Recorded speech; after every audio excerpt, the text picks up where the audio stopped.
Fala, né, pô? Como é que Be- você tá? Beleza? Tudo bem, tudo certo. Que bela sala de estar aí, hein? Se vocês quiserem, eu posso tocar um pianinho ali, tocar o Mozart, Beethoven Oh, aí. aí sim. Fica a critério aí do pedido da galera. Legal. Primeiramente, obrigado aí pelo convite, ter separado esse tempinho aí na sua agenda. E, e aí eu gostaria de começar esse bate-papo aqui, falando sobre a sua obra, a sua última obra, Civilização 2.0. E depois a gente falar um pouquinho do seu novo projeto, Felicidade 2.0, e fazer uma correlação com o Bitcoin, né? Como que isso tem sinergia com o Bitcoin? Tá. Acho que seria um bom início aí para o nosso bate-papo. O livrinho é esse aqui, ó. Civilização 2.0, deixa eu ver aqui. Isso. Civilização 2.0.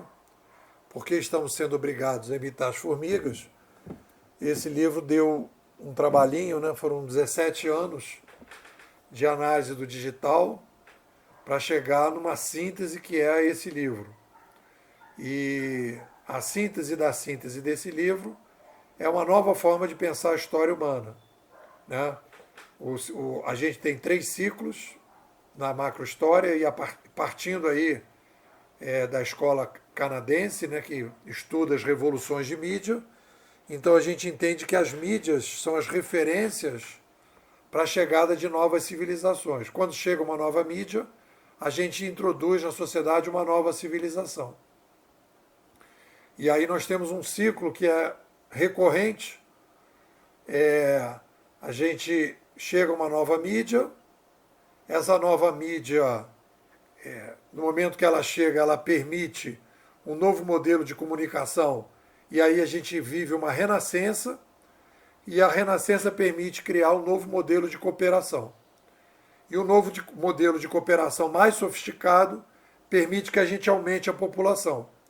O aumento populacional gera uma crise, e essa crise então faz com que a gente tenha necessidade de criar uma nova revolução civilizacional, com uma nova mídia, com um novo modelo de cooperação, e aí é um espiral que a gente chama de espiral civilizacional.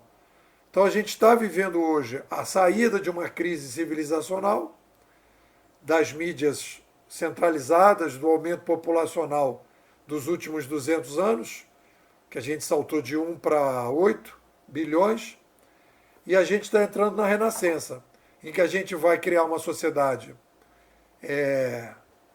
mais sofisticada e mais adequada para um ambiente em que a gente tem de sobrevivência de 8 bilhões de pessoas. Então eu acho que é essa que é a pegada, né, do cenário geral. Deixa eu te fechar aqui o zap aqui, senão não vai parar de tocar. Essa é a pegada do cenário geral. E aí então a descentralização, quer dizer, todo o movimento do Sapiens é na direção da descentralização progressiva. Toda vez que a gente cria uma nova cooperação, essa cooperação é mais descentralizada. As pessoas aumentam a sua responsabilidade, aumenta a sua autonomia, e isso demanda um Sapiens, sempre demandou um Sapiens mais responsável, mais consciente, né? E a partir daí a gente começa um novo ciclo. E o Bitcoin, entre outras coisas, né, faz parte dessa descentralização. A gente precisava de uma moeda mais descentralizada e sem que houvesse a possibilidade do controle central dos governos sobre a moeda. Então, é mais uma das etapas, entre várias outras, na direção da descentralização progressiva. Legal, muito bem pontuado. E, Nepo, onde o pessoal pode achar esse livro? Esqueci de te perguntar. Se Amazon. alguém Não, viu tem aí, ficou livraria, interessado. todas as lojas aí, todas as livrarias. É um livro de uma editora tradicional da Alta Books, tem tudo que é lugar, inclusive na Amazon. O livro tá disponível aí no mercado, né? A editora espalhou isso aí para tudo que é lugar.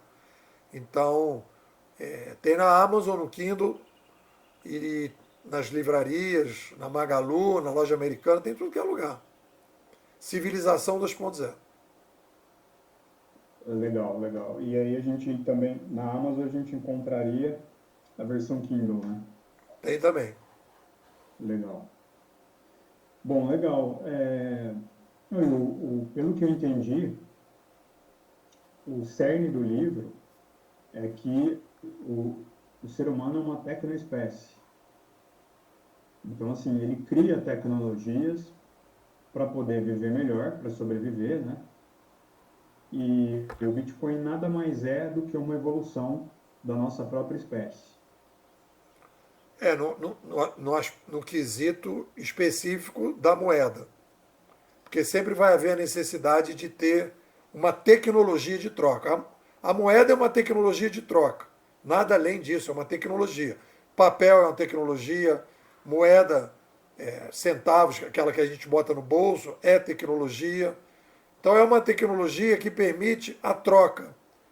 Naquele livro do Amos, o padrão Bitcoin, ele mostra, né, que quando você, nas sociedades que você tem o controle sobre a moeda pelo Estado, pelo centro, você perde o valor da moeda, a moeda é manipulada.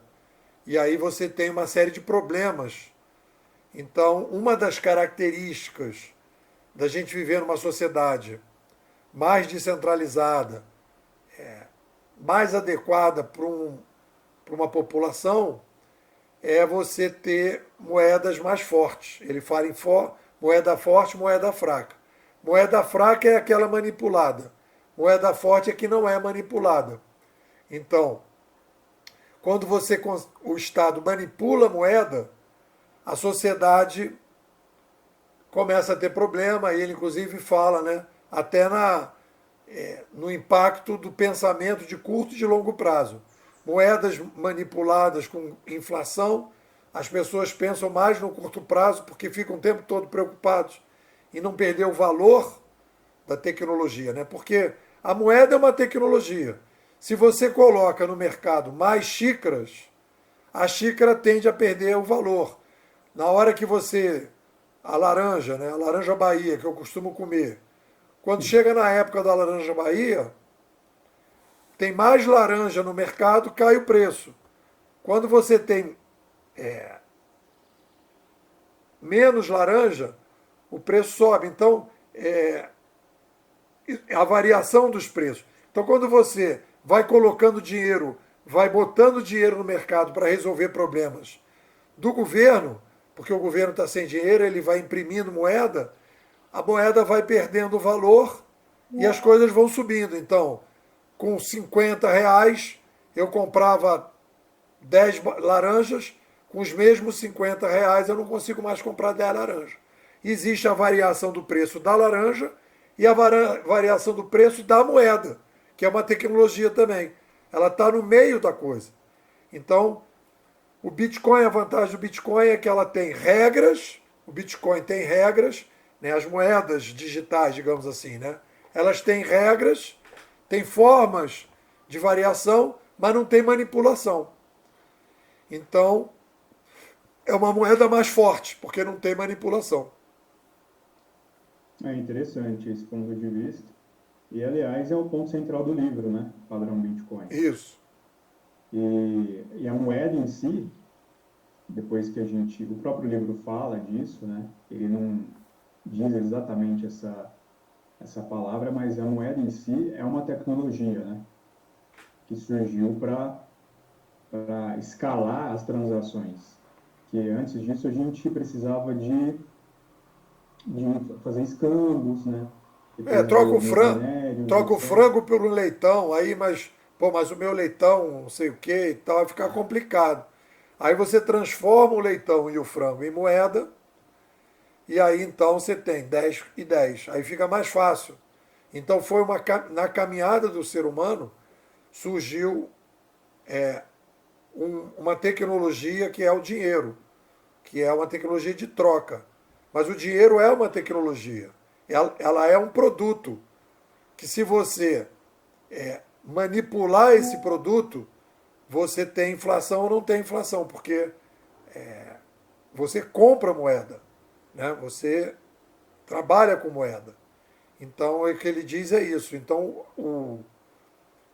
as moedas digitais é uma novidade importante para que a gente possa, primeiro, ter uma moeda globalizada, que é importante, e além de globalizada, não manipulável. Então faz parte da civilização 2.0. Legal, legal. O que eu gosto do livro também é que uma das fundamentações do seu livro, Civilização 2.0, ele fala bastante de descentralização, né? Então, Isso.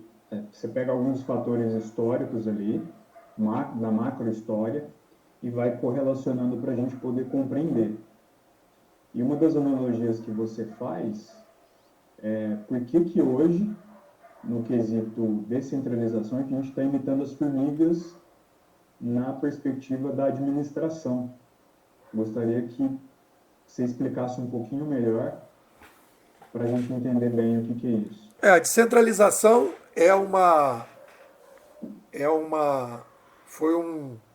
foi uma espécie de constatação, né? Eu, particularmente, me considero politicamente, se for perguntar, qual é o seu posicionamento político? Eu me considero um descentralizador. Mas eu defendo a descentralização, mas porque é uma coisa natural da espécie. Uma tecnoespécie como a nossa, porque a gente aumenta a população, a única forma sustentável que a gente tem é assim, querido, é o restaurante aquilo. Quando você aumenta o número de pessoas para comer e você tem que comer muito rápido, qual foi a saída que se encontrou? Se serve. Quando você tem, eu falo o exemplo de uma mãe, ela tem um filho, aí ela faz tudo pelo filhinho, aí ela resolve engravidar para ter o segundo, aí ela tem 3, aí vem 4, ela passa a ter 4 filhos. Então ela vai dar mais autonomia para os filhos, porque ela não dá conta de contratar 4 babás. Então ela vai botar os filhos para ralar. Amarra o sapato, penteia o cabelo, toma banho sozinho, porque mamãe não vai conseguir dar conta. Então essa tendência humana de que quando eu tenho mais complexidade, eu preciso distribuir responsabilidade, é uma coisa que tem a ver com o ser humano e tem a ver com as outras espécies. O que você vai fazendo aí uma animalologia, que é a comparação do sapo com as outras espécies? Espécies menos numerosas têm um modelo de administração mais verticalizado. Porque usa uma comunicação própria daquela espécie. O ser humano transcende. A sobrevivência do ser humano é artificial, porque é tecnológica. Então, leões e lobos, porque se comunicam através de sons, são espécies verticalizadas. E aí você tem uma limitação do tamanho do bando. Quando a gente vai observar as formigas criaram um modelo de comunicação diferente. As formigas trabalham com rastros químicos. E o rastro químico, eu estava essa semana aí no sábado, eu estava aqui na praça e vi as formigas, né, subindo na árvore, trazendo as folhas e descendo pela calçada e entrando no buraco do formigueiro. Então, as formigas se auto-administram, elas não são... A comunicação das formigas não é igual à comunicação dos lobos. Lobos, leões se comunicam por sons. Formiga se comunica por rastro. Então, a espécie humana, que é artificial e vai modificando o modelo de sobrevivência, está começando a experimentar o modelo das formigas, que é rastro. O Waze é rastro, o Google é rastro, YouTube é rastro, Mercado Livre é rastro. Quando eu dou estrelinha para o Uber e compartilho e faço compras e fica ali o número de vendas que aquele cara teve, tudo isso é rastro. E é isso que permite que eu possa criar curadoria, criar uberização, criar blockchainização, criar o Bitcoin. É tudo o modelo das formigas. Então, uma tecnoespécie que é artificial pode mudar o modelo de sobrevivência e a gente está caminhando, então, para a crise da gestão. O que gerou a crise da gestão? 8 bilhões de sapiens. Aí a gente bateu no muro e agora a gente está criando uma nova forma de sobrevivência que é a curadoria. E aí a gente está imitando as formigas. Interessante. Faz todo sentido, né? Ainda mais quando a gente coloca o Bitcoin nessa equação e consegue entender que é uma coisa quase natural do ser humano, né? Sempre buscar a descentralização, e agora a inteligência artificial está vindo para ajudar também nesse aumento da descentralização, né? De certa forma ela também potencializa isso. E interessante também que quando se a gente olhar nos últimos 30 anos, principalmente no advento da internet, como a internet conseguiu mudar os modelos de negócio, né? Mudar os modelos de administração, trazendo para a gente coisas como a Amazon, que a gente não tinha antes, né? Um marketplace ali que tem uma escala gigantesca que as livrarias nunca conseguiriam ter no modelo, como você próprio diz, né? No modelo anterior de administração. A gente também tem outros negócios em outros segmentos, como, por exemplo, o YouTube. A gente tem o Uber. Então, eu queria que você falasse um pouquinho por que esses negócios são tão mais escaláveis, e se a gente for olhar a Forbes de 10 anos atrás versus a lista da Forbes recente das maiores empresas do mundo, praticamente não sobrou nenhuma empresa. Se a gente for olhar antes, a gente tinha Coca, a gente tinha Johnson Johnson, a gente tinha alguma empresa da área de automobilismo, praticamente mudou tudo, né? Então, eu queria que você explicasse, na sua perspectiva, qual foi a causa disso, né? Ter mudado tanto o modelo de negócio dessas empresas. Aí me veio aqui quando você estava falando a coisa que é o seguinte: o ser humano, o sapiens é artificialmente natural e naturalmente artificial, né? Essa é a característica da espécie. O que acontece é o seguinte: o problema que a gente tem de compreender o mundo digital é um problema de incompreensão do papel das tecnologias de maneira geral. As tecnologias não são neutras, como diz o McLuhan. O ser humano cria a tecnologia e a tecnologia recria o ser humano, que ele, na verdade a frase não é dele, é de um seguidor dele que acaba sendo atribuída a ele, mas está dentro da linha lá de pensamento, né? Então a gente recria o ser humano e o que acontece no caso da nova forma de cooperação? A gente precisa de um modelo de cooperação mais descentralizado. Esse modelo mais descentralizado, e aí por que as empresas que estão hoje liderando o mercado digital e, como você falou hoje, são as maiores empresas do mercado, é porque elas passaram a usar a curadoria. São empresas de garagem. Todo o meu esforço nos últimos 17 anos foi tentar criar uma metodologia para as organizações tradicionais migrarem para esse novo cenário. Todo o meu esforço de entender e ajudar, o entender ok, ajudar não consegui, porque as organizações tradicionais elas não têm capacidade de abandonar o antigo modelo. É muito volume de mudança que eles não conseguiram mudar. Tanto que nenhuma organização tradicional hoje lidera o mercado digital. Tudo foi startup. Né?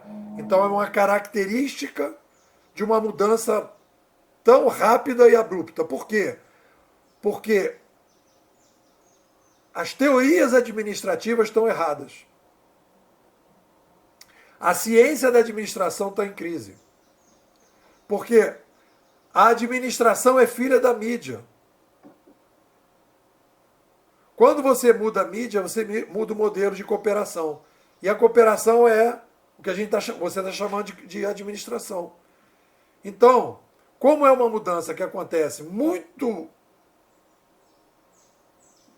espaçada no tempo, os teóricos da administração não entenderam que a forma que as organizações atuais foram criadas, elas foram criadas porque era a possibilidade que existia do uso da oralidade da escrita. Um gerente, ele toma decisões baseadas ou no e-mail ou numa conversa que ele teve, ele toma a decisão. Ou numa planilha Excel que ele viu. É tudo escrita e oralidade. A decisão no YouTube, no Facebook, no Mercado Livre, no Uber, já não é de um gerente analisando se vai promover o motorista ou não. O motorista ele ganha 5 estrelas ou ele ganha 3 estrelas, conforme o desempenho dele avaliado pelos passageiros. Porque está usando o rastro das formigas. Então a gente eliminou o líder alfa para ganhar escala e para ganhar dinâmica e velocidade, que nem no restaurante Aquilo. Então essa é a grande mudança. E qual é a crise das organizações tradicionais? É a crise da própria administração. A ciência da administração está em crise. E aí as organizações tradicionais foram surpreendidas porque toda a formação dos atuais administradores foi feita dentro de uma ciência que não é mais válida. Tem que criar administração, uma nova ciência da administração para poder entender o que está acontecendo. Faz sentido. Principalmente se a gente for pegar aquela sua analogia da mãe, né? E pensar no YouTube. Então, assim, para o YouTube ter tantos usuários, que não dá nem para comparar com outro negócio, ele teve que deixar os usuários terem a própria autonomia, né? Para colocar vídeos e para definir quem é que sobe e quem desce. Você vê o seguinte, TV Globo 20 milhões de usuários, Netflix 220 milhões, que é global, e o YouTube 2,2 bilhões de usuários. Olha a escala, 20, 200, 2 bilhões. Então, você só consegue escalar para 2 bilhões quando você usa Formiga, a curadoria. A Netflix é uma gestão digitalizada da escala, mas continua sendo o líder alfa que bota o vídeo no Netflix. O Netflix precisa de um carimbo do gerente do Netflix. O YouTube não. E detalhe, o YouTube ainda é curadoria 1.0, porque é uberização. Ele tem uma plataforma central. Aí tem um controle sobre os vídeos que quando blockchainizar o YouTube, nós vamos ter uma escala sem controle. O YouTube não é a grande revolução vai ser o YouTube Chain, em que você vai ter os vídeos no YouTube Chain, só que você não vai ter o controle da plataforma central. Se o STF brasileiro, por exemplo, mandar tirar um vídeo, no YouTube você tira, porque você tem um CNPJ. No YouTube Chain você não tem como tirar. Faz bastante sentido.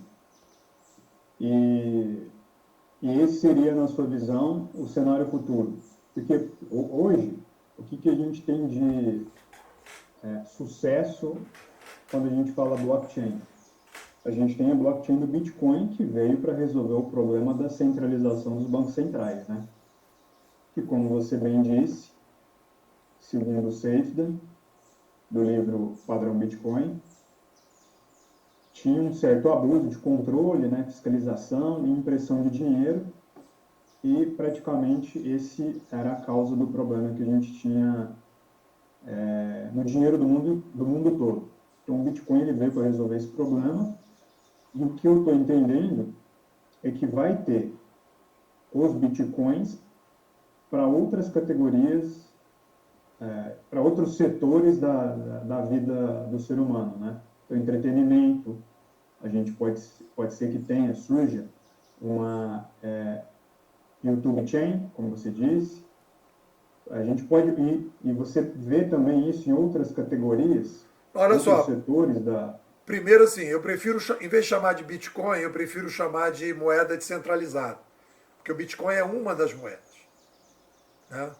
Então, o Bitcoin é um ecossistema. O Bitcoin repete o peer-to-peer, né? Que foi ali o primeiro, né, aquele, aquele Napster. Depois nós tivemos aquela Pirate Bay, quer dizer, era o peer-to-peer. Né? O Napster foi um Netflix e o Pirate Bay já foi um blockchain da música.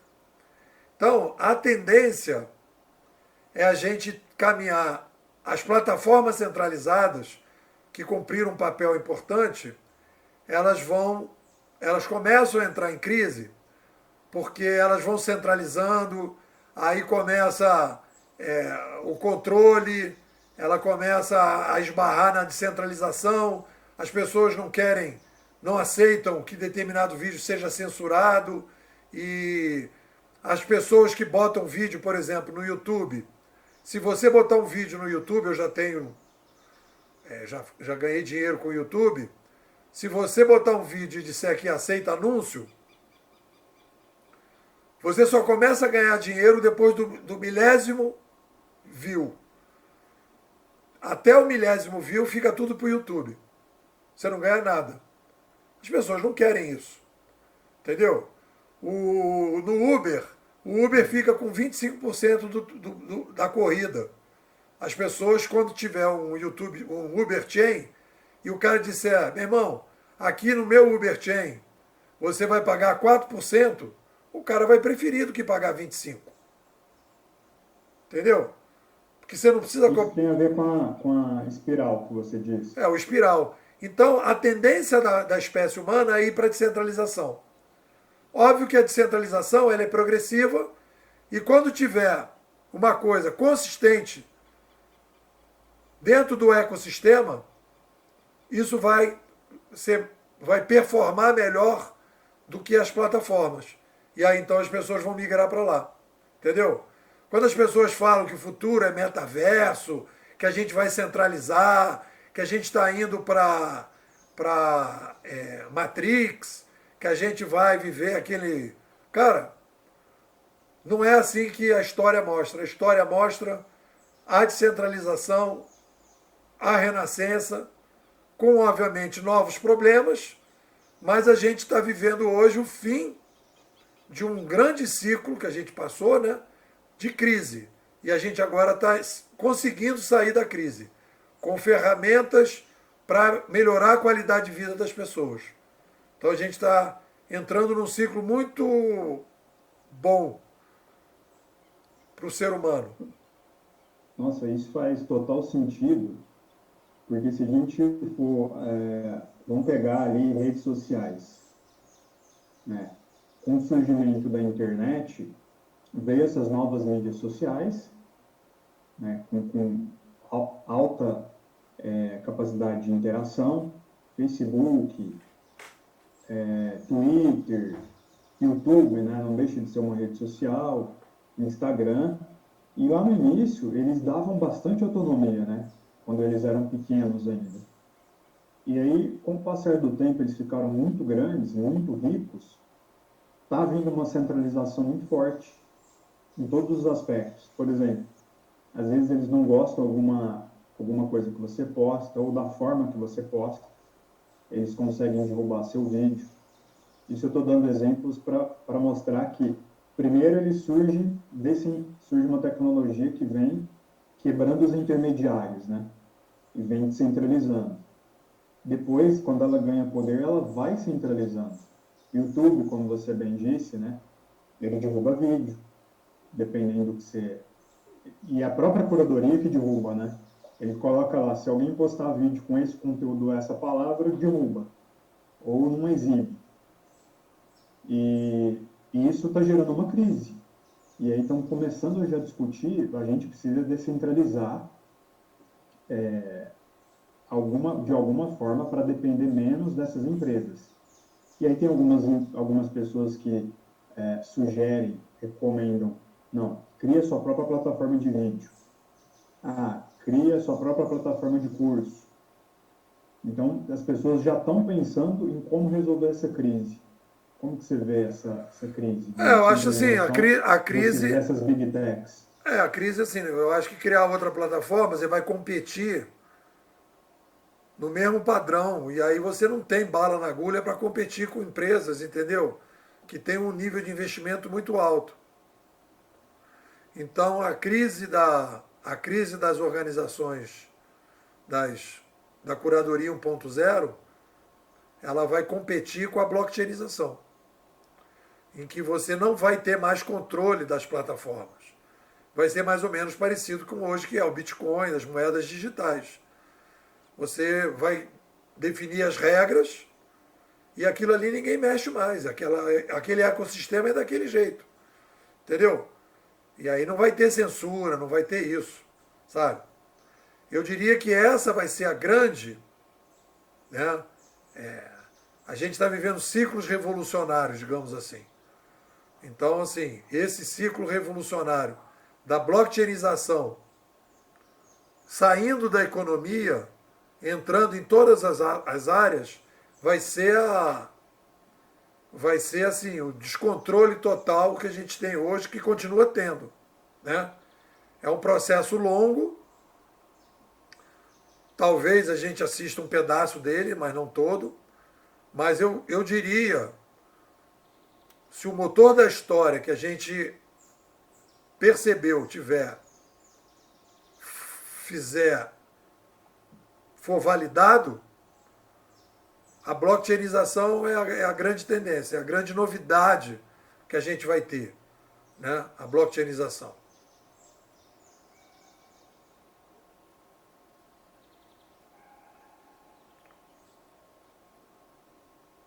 Tá sem som, tem que botar o som, David. Você tirou o som aí.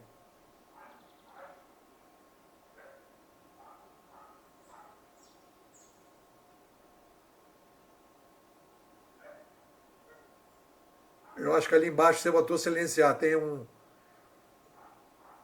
retângulo embaixo, no rodapé do vídeo, tem ali silenciar. Tem que clicar ali embaixo.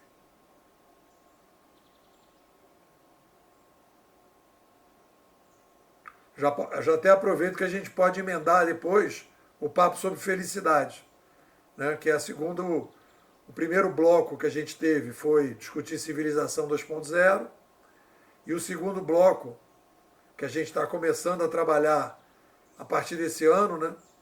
É a felicidade 2.0, porque o Sapiens ele não está preparado para viver nesse mundo. O Sapiens 2.0 não está preparado para viver nesse mundo mais descentralizado. Então ele vai precisar de ferramentas, de metodologias, de formas de pensar e agir novas para lidar com esse novo cenário. E a gente está trabalhando com Felicidade 2.0. Fala, David. Opa, voltou aqui. Vixe, tanta janela aqui que...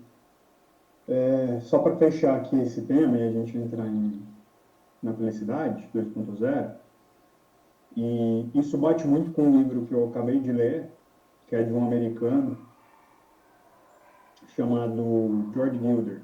Ele escreveu dois livros muito famosos, um lá na década de 80, década de 90, que era A Vida Após a Televisão, onde ele fazia uma análise muito parecida com a sua, né? Ele estava tentando entender qual que vai ser o impacto qual que seria o impacto da televisão no mundo, naquele momento e no futuro. O Steve Jobs até leu o livro dele. Muitos acham que o livro dele ajudou o Steve Jobs a ter uma visão de como seriam os smartphones no futuro, né? E aí, no novo livro dele, que ele escreveu faz 5 anos, A Vida Após o Google, ele fala isso, exatamente isso que você acabou de explicar, que a tendência é a blockchainização de tudo, de todos os setores. Eu vou ler o livro, eu não li não, eu vou Porque, ler. porque ele fala exatamente isso, ele fala que está muito centralizado por poucas empresas, né? Com a ajuda das nuvens, das clouds, ele fala do YouTube, ele fala de diversas coisas, e aí a ideia central do livro é que só a blockchainização vai salvar a gente desse excesso de centralização, né, dessas novas tecnologias. Bom, era só para registrar. E esse projeto, eu acho que esse projeto é muito legal, né? Você me contou um pouco dele, da Felicidade 2.0, fiquei muito interessado. E aí ele fala mais do indivíduo, né? Nesse projeto, a gente fala mais de pessoas do que de empresas, correto? Porque o que eu cheguei à conclusão, quer dizer, eu sou um cara muito operacional. Eu tenho empresa, eu tenho empresa na internet desde 95, já fiz mais de 500 projetos. Então eu queria ajudar realmente as organizações. Tive em várias empresas, né, tentando fazer esse trabalho, mas eu bati no limite da capacidade de mudança, né? Tanto que um gerente de recursos humanos que me convidou, eu fiquei 1 ano com a empresa dele, ele falou, pô, eu concordo com tudo que você me fala, só que a gente não tem capacidade de fazer a mudança que você está sugerindo. Então, quer dizer, não é que a proposta dentro das organizações tradicionais era criar uma área separada para experimentar a curadoria, a blockchain, a uberização. Tanto que o meu livro Gestão 3.0 é esse, né? Como ajudar uma organização tradicional, como uberizar uma organização tradicional. Esse é o título. E aí recebi um não redondo das organizações, e aí eu criei a escola aqui que a gente tem, que você participa. Foi uma forma de continuar pesquisando, mas dizer, olha, o cliente é pessoa física. O cliente da escola hoje é um cara muito particular, muito especializado, é um cara. O aluno da Bimodais hoje é um cara que tem uma demanda de abstração muito grande.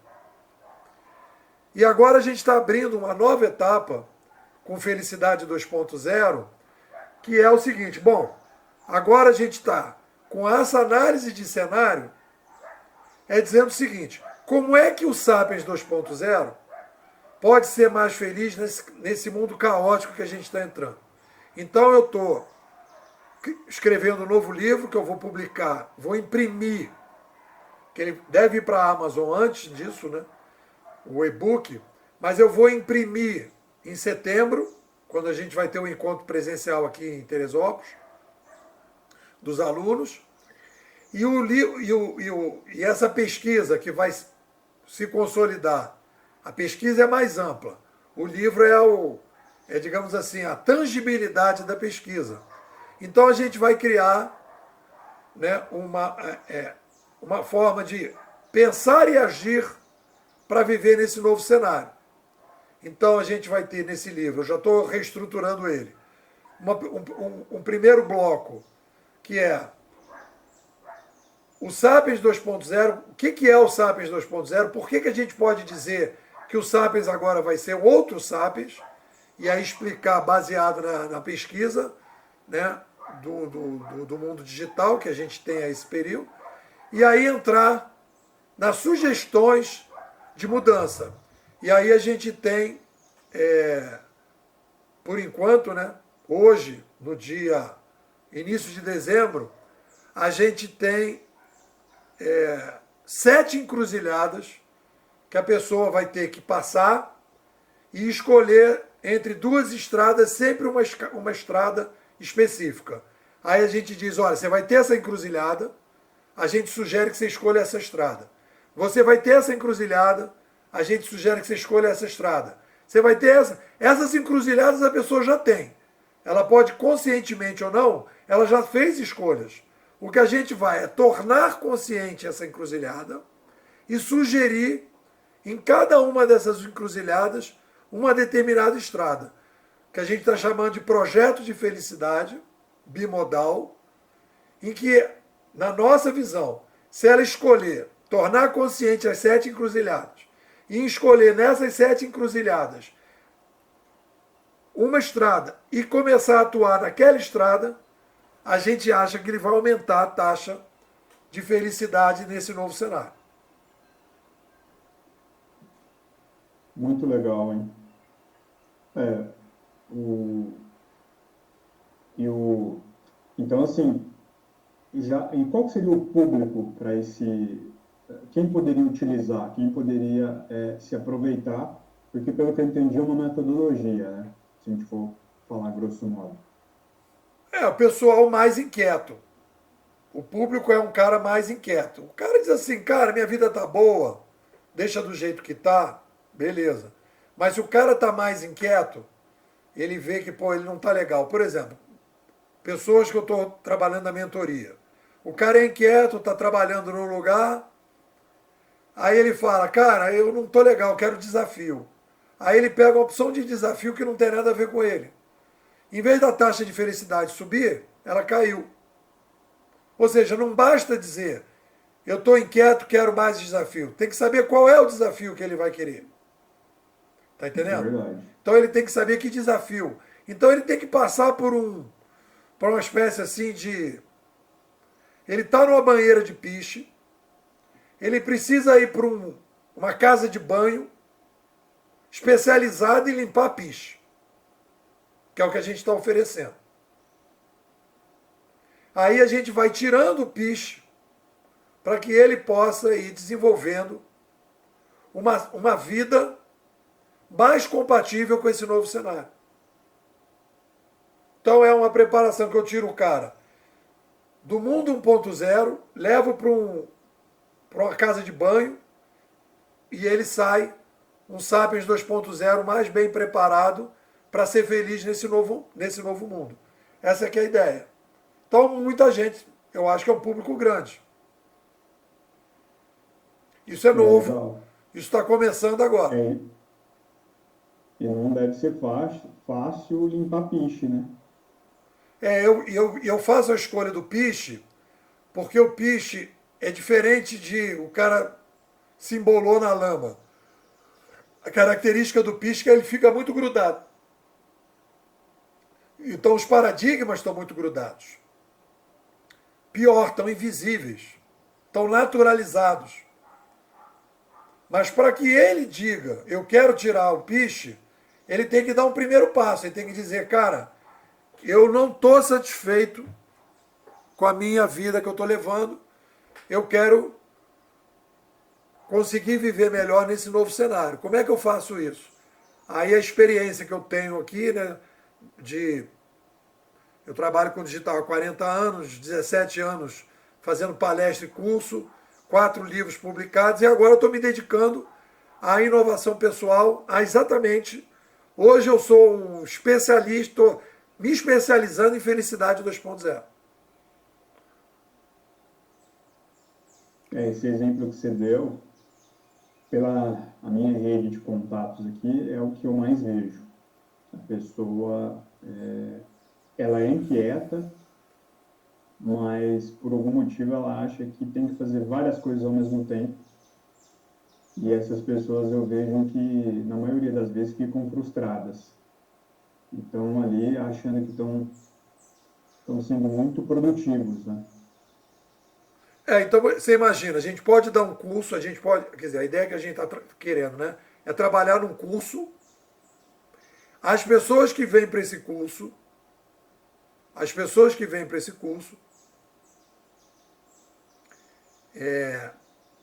uma parte dessas pessoas que se identificar com essa narrativa podem se especializar e virarem coaching de felicidade 2.0 e começar a disseminar, porque aí vai ter o livro, vai ter a formação e vai ter a disseminação desse norte, que é a felicidade 2.0. Então aí a gente vai formar pessoas que querem ser felizes na sua vida, aí faz o basicão, e no segundo momento, pessoas que digam, cara, eu além de ser feliz, mais feliz na minha vida, nesse novo cenário, eu quero ajudar as outras pessoas e quero ganhar dinheiro com isso. Aí ele vai ser um coach de felicidade 2.0. Legal. E para alguma pessoa que está vendo o vídeo e que esse mercado, quando você fala coach, em vários casos existem vários preconceitos, né? Por causa de maus profissionais. Maus profissionais que, às vezes, o próprio cara não tem resultado, ensina alguma coisa que não é aplicável, né? Algumas metodologias um pouco estranhas, né? Exóticas. O que você pode falar para esse tipo de pessoa que teve uma experiência ruim quando se fala em coach? É a mesma coisa. Você fala assim, tem médico que é bom, tem médico que é ruim. Tem terapeuta que é bom, terapeuta ruim.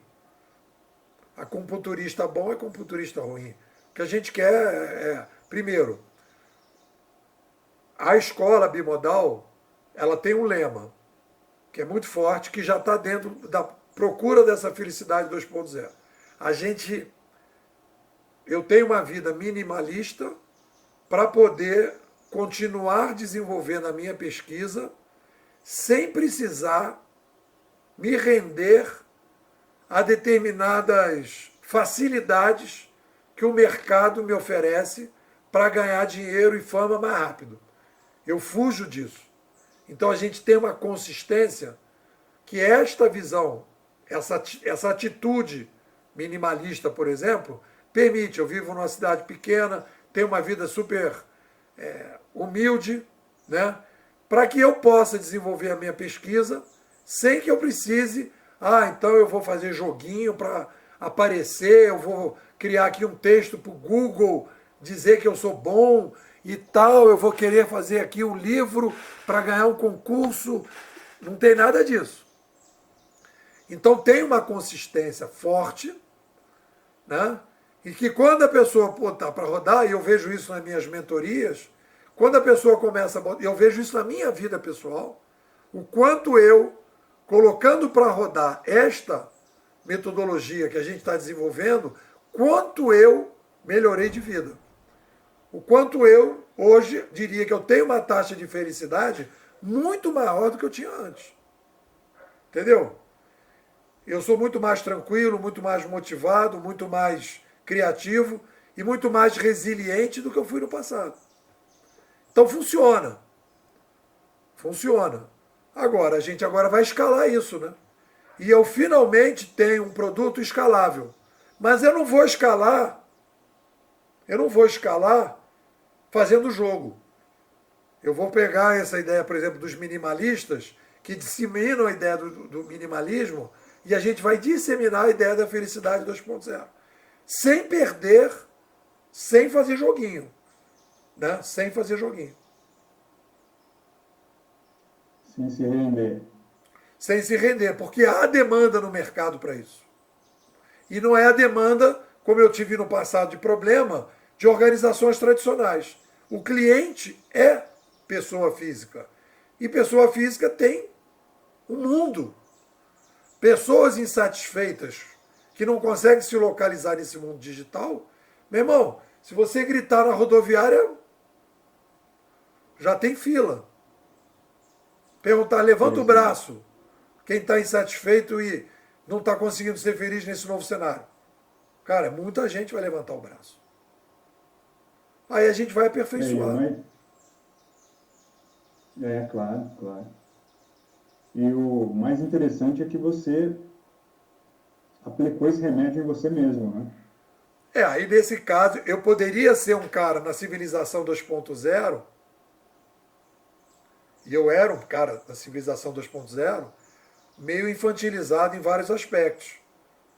Então eu me separei depois de 37 anos de casado, vim morar numa cidade pequena, vim cuidar da minha casa, do meu apartamento, da roupa, da água, da luz, da faxina, da internet, de tudo, da comida, de tudo, eu cuido de tudo. E com tudo isso eu fui aprendendo e fui colocando isso com toda a minha bagagem, com a minha capacidade de pensar, para criar essa metodologia que a gente está chamando de Felicidade 2.0. O nome ficou do novo livro, inclusive isso aqui é novidade, porque acabei de mudar o nome.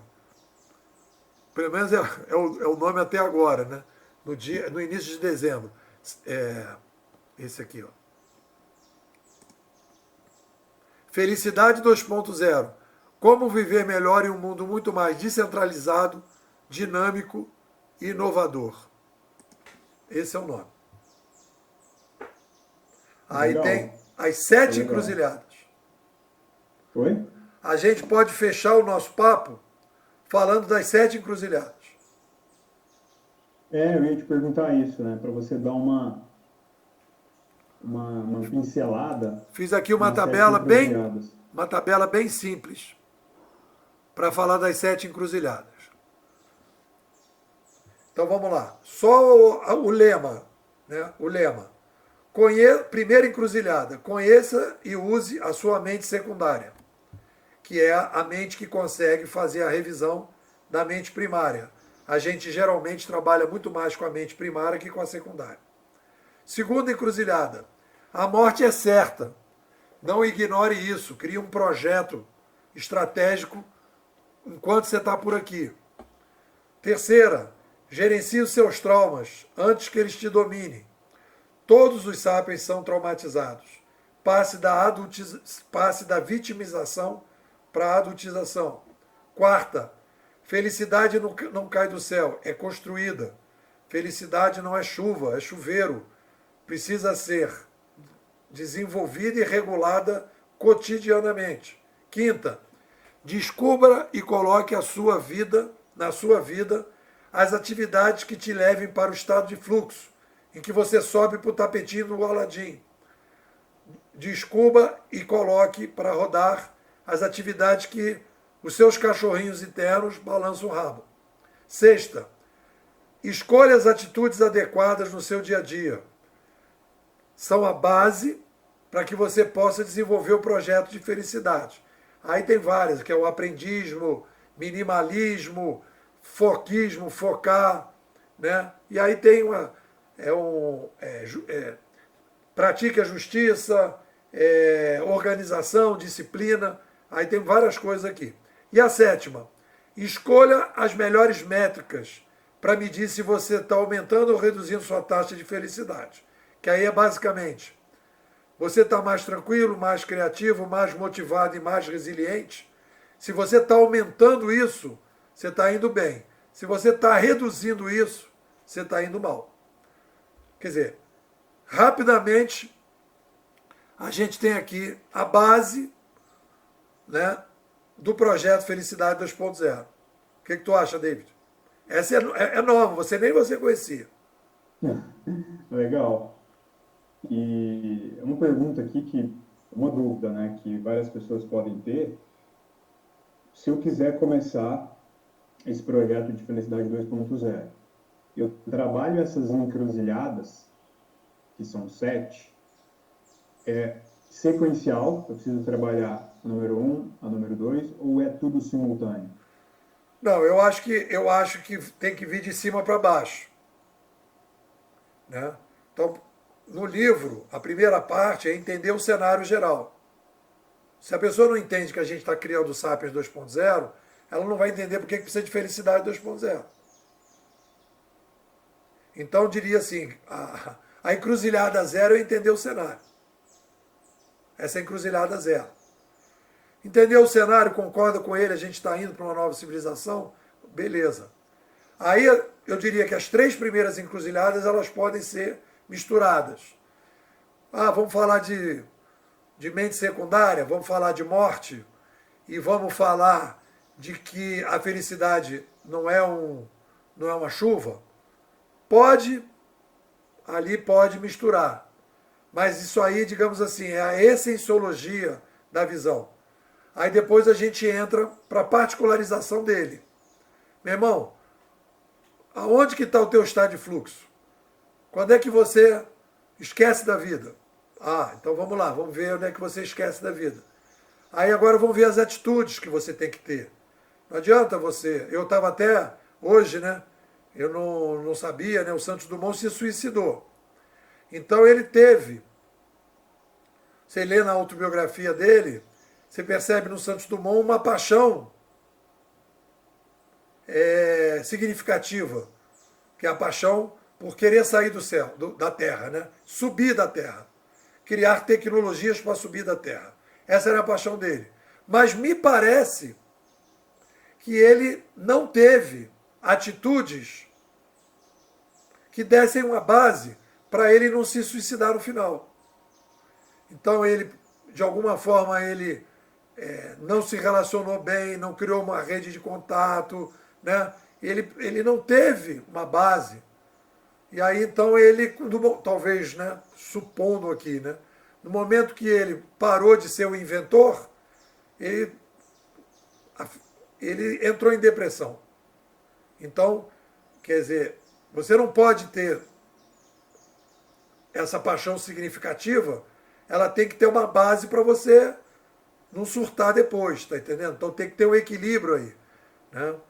Então, ele acabou se suicidando, apesar de ter tido uma paixão significativa. Então isso é interessante, né, como perspectiva. Então eu acho que precisa. Você pega o próprio Steve Jobs, né? Ele se arrependeu de muita coisa no final.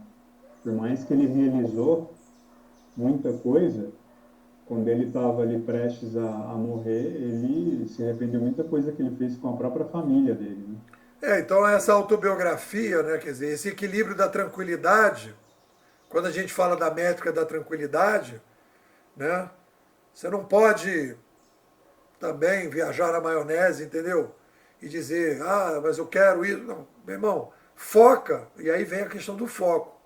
Hoje eu foco assim, inovação pessoal, felicidade 2.0. Outras coisas, eu não quero saber, porque eu não posso pegar 10 coisas ao mesmo tempo, entendeu? Então você se concentra, ó, vou fazer um livro agora. Pô, Nepô, tem aqui esse livro também. Pô, vamos fazer isso, fazer aquilo. Não, meu irmão. O meu foco para 2024 é fazer esse livro. O resto, meu irmão, não me interessa. Tudo que eu puder gerar de dinheiro para viabilizar esse projeto, ok. Mas eu não posso perder o foco, senão eu perco a tranquilidade. Né? Eu converso com meus filhos, eu vou visitar minha neta, isso tudo faz parte do processo. Eu não posso perder contato com meus filhos, com a minha neta, sabe? Eu faço lives com ele, converso com eles e tal, babá, babá. Senão eu perco, sabe? Eu brinco aqui com as pessoas na cidade, etc. Cara, tem que ser uma coisa equilibrada, entendeu? Da mesma maneira que a sua vida tem Essa que. encruzilhada é importante. Então essas encruzilhadas Ó, todas, elas se somam. Elas são sinergéticas entre elas. Essa que é a ideia. Uma coisa ajuda a outra. Entendeu? Não é uma coisa, por exemplo, naquele livro que a gente leu, né? O Jeito Harvard de Ser Feliz. Ele faz uma dicotomia entre sucesso e felicidade que não existe. Sucesso é a visão e felicidade é a sensação. Se a minha visão de sucesso não é coerente com as sensações de felicidade, vai dar M. Então eu tenho que ver o que meus cachorros. Porque as pessoas têm uma fantasia, David, de que elas mandam nos cachorrinhos internos. A gente não manda nos cachorrinhos. Os meus cachorrinhos gostam do Nepô que cria conceitos profissionalmente. Eu toco também, eu faço fotografia, eu pinto, eu gosto de poesia, tem tudo isso. Mas isso é complementar.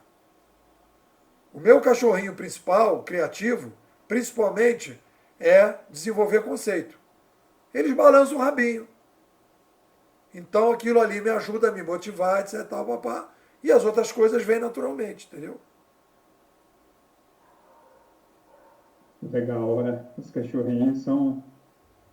Tem que ficar atento aos cachorrinhos. Você, porque as pessoas, as nossas sensações são que nem plantas em casa. Você não obriga as plantas a florescer. Ah, agora plantas. Nepô mandou. Floresce todo mundo aí, porque quem manda nessa casa sou eu. Eu comprei o vaso, eu que rego vocês. Vamos florescer todo mundo. Não é assim que a banda toca. E a mesma coisa as nossas sensações. Você não manda nas emoções. Então você tem que construir o cenário para as emoções florescerem. Se você não constrói esse cenário, atitudes, pensamentos, etc., tal, elas não florescem. E aí a felicidade não vem. Legal. Bom, né, pô, só para a gente ir encaminhando aqui para o fim, quem... Bom, você já falou que o livro está disponível em todas as livrarias, na Amazon. Quem quiser comprar Civilização 2.0 já foi. Sumiu o som aí. Será que eu não estou te ouvindo? Ah. Alô?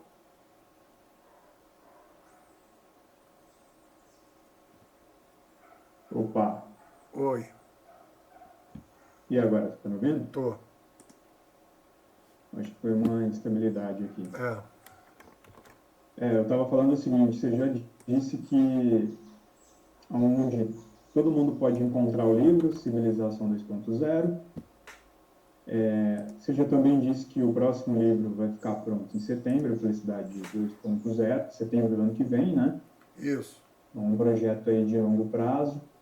E quem ficou interessado em saber mais, aprender mais, você citou aqui da Escola Bimodal, como é que a pessoa pode fazer para entrar? Bom, então vamos dividir duas coisas. Se você quer uma coisa muito consistente, aprofundar, são 18 minutos de áudio todo dia, quiser assim uma coisa bem profunda, você entra para dentro da escola. Aí a escola, eu produzo 18 minutos de áudio todo dia, um texto todo dia, e aí você me manda o zap, 21 99608 6422. Vou repetir, 21 99608 6422. O mesmo telefone, aí é um projeto que eu estou fazendo com o David, nós vamos criar um curso, o primeiro curso aberto sobre Felicidade 2.0. Aí não é para o cara que está querendo mergulhar a 18 minutos de aula. É fazer um curso curto, ter contato com tudo isso. Aí, quando você tiver contato com tudo isso, aí você vai ter uma encruzilhada também. Cara, quero ser coaching de Felicidade 2.0. Aí faz um curso mais avançado. Cara, eu gostei tanto disso que vale a pena entrar para a escola porque eu quero ficar encostado com o Nepô e todo dia. Aí você entra para a escola. Né? Então vamos ter três clientes aqui.